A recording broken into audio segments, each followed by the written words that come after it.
This is my presentation on my short film, The Forest and the Moon. In this presentation I'll be going through the kind of story, the themes, visual influences, and then into the budget and how much crew and equipment and everything will cost.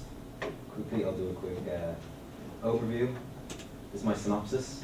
There's the actress. In the year 20XX, a cosmic presence communicates with a pregnant widow through nature, only to find out she's still in love with her deceased husband. This being reveals itself to her, sending Claudia on a surreal, trans-dimensional journey in which she must face her inner demons. The themes deals with maternity, because apparently the strongest bond is between a mother and a child, and I think that's really interesting. Something was a good driving force for a story. And loss, because the story's kind of ambiguous, so it's only a single character short film, so you never know, she could be the last person on Earth. It doesn't really matter. The unknown, because the backdrop of the story is that for some time now she's been communicated through the wind, the water, everything on Earth, and she doesn't know what it is. And loneliness, because she's by herself. But she's pregnant, and that's all she has to hold on to. A quick breakdown of the story. It looks scary, but I'll go through it quick. There's three main scenes. There's the intro scene where the main character Claudia goes down to the river to get water, and she hears a noise, which is really good. She feels a noise, and this kind of shows through the way I'll shoot it, and kind of subtext is showing that whatever's trying to communicate with her is nervous, but it's also all powerful.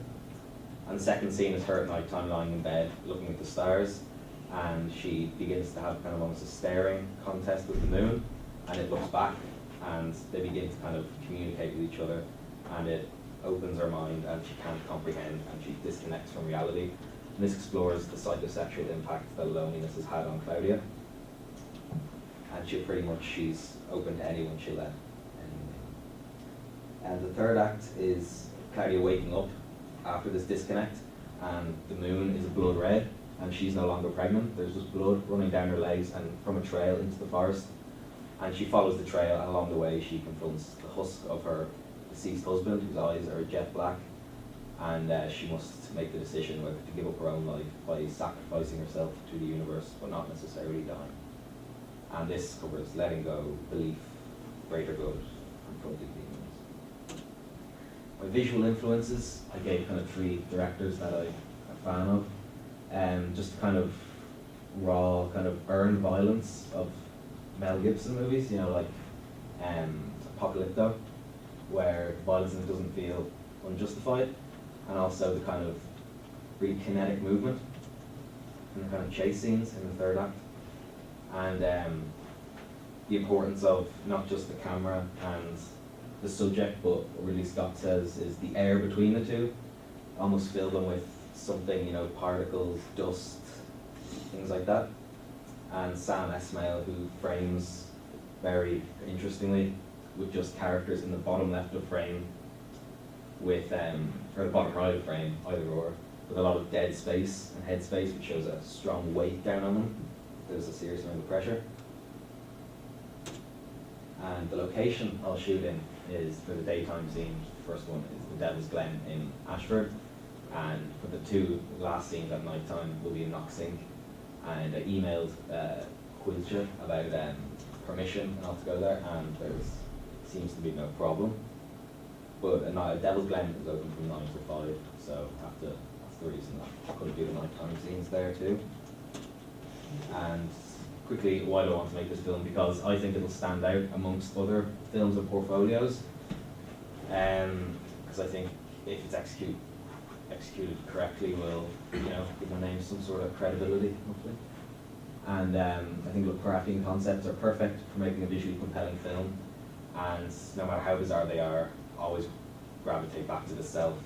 They're always told from sort of a first-person perspective.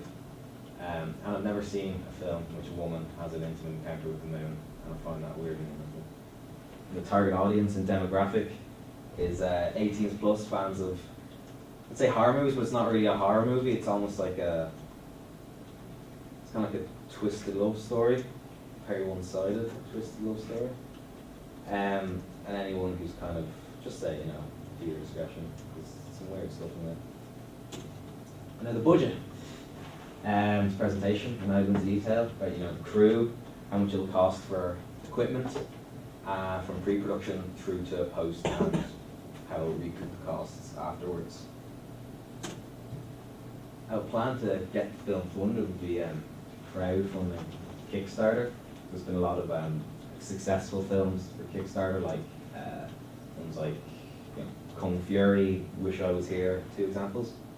And basically the premise here, you put the project online and people who like it can pay a small donation and they can get exclusive content, early access. And if not a lot of people pick it up later on, I'll distribute it online video, we'll talk about that later on. And insurance, equipment insurance. I was renting a lot of equipment from Film Equipment Hire, and some of the things have kind of warranties, if you break them and all that, but not a lot of them do. So I looked up Allianz has electronic equipment insurance, which covers recording, film equipment, all that kind of thing. They suffer damage. And now into the pre-production budget, there's just kind of a list of prices for things, like an art director €1,900 for a week, script supervisor $1,600 for a week. I kind of priced them all for a week because that was the most accessible way online of doing it, and one of the only ways I could find. And I think the production designer $2,400 for one. And a crew, it's not cheap. First AD for a week would be $1,900. This would be for, I got this is for that kind of mid to big budget film, so these are,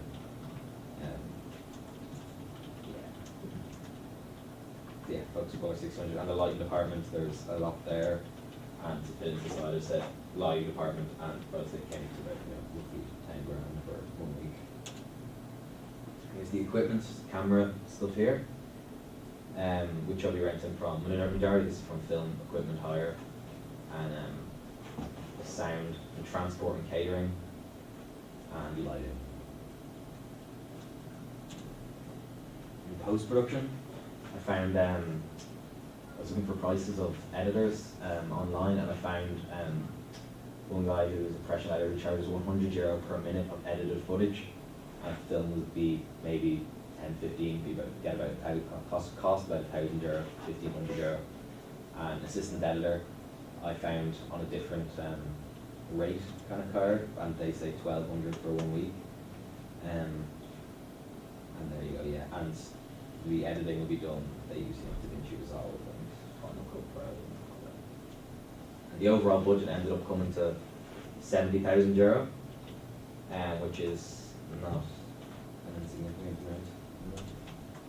amount. And recouping the costs, I'd like to put it through a few film festivals, and I gave the Berlin Film Festival as an example because it's one of the big ones, which is €60 entry fee. But if you win one of the overall prizes, you get $20,000, which would be a small portion of the budget, but still something. And I'd like to maybe try and sell it online, places like Amazon, maybe Netflix or something like that. But Amazon, I think, would be more suitable because there's more kind of shorts and things like that. But overall, I wouldn't really plan to make much of a profit off it. It's more just kind of a passion project that I'd like to make, and I've been kind of writing for kind of a long time. That's been kind of gears have been turning. And thank you. That's me.